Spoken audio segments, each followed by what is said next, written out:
I should preface this by saying I grew up Jewish in New York City, so Christmas was kind of a sore subject for me.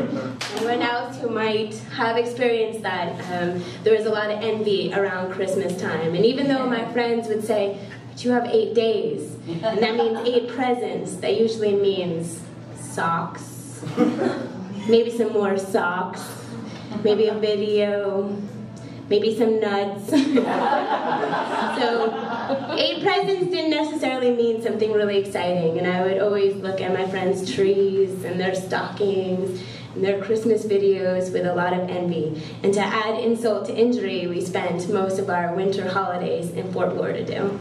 Now, for anyone from Southern Florida, I apologize, but if you think of a less festive place to be for the winter holidays, Southern Florida might be that place. So, putting Christmas decorations on palm trees just doesn't really cut it so much.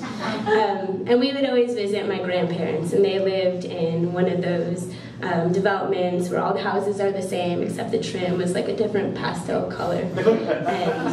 And we had one neighbor who just decorated their house to the nines, which was kind of an anomaly in that area because most of the people were also Jewish. And I was sitting outside with my grandfather one time, who I should also give you some background on, had Alzheimer's from the age that I was about 5, and about that point was pretty well into his illness and made a lot of interesting decisions and a lot of things that we just learned to laugh about. And one of the things that he really enjoyed was sitting on the porch and just kind of smoking his cigar and looking out.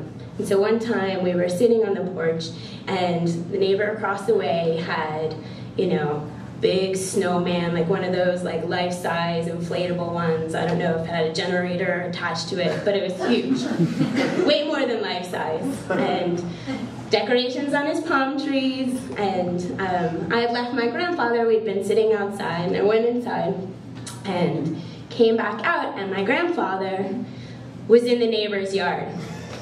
And I didn't see him go up, but he was standing in front of that snowman, and all I could see was him shaking his finger and kind of getting a little angry with the snowman. And I was probably about 10 years old, so I just stood there like, what is he doing? I have no idea what to do about this situation, so I just continued to watch, because usually I didn't really like stop my grandfather from doing the things that he did. And he continued to get a little more worked up till he started to push the snowman a little bit. And I thought, oh, maybe I should get somebody. This looks like this could escalate into something really bad. And so I went back inside and I was like, Mom, Grandpa's across the street and he seems to be kind of upset with the snowman. And so my mother comes out and goes across the street and is able to kind of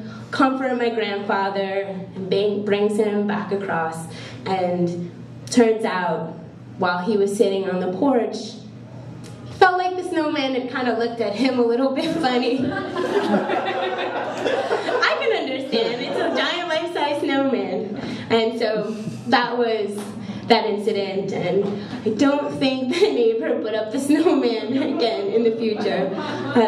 But even though I continue to have a little bit of holiday envy around this time of year, that memory definitely warms my heart as far as Christmas in Fort Lauderdale can definitely be a lot more festive than you expect it to be.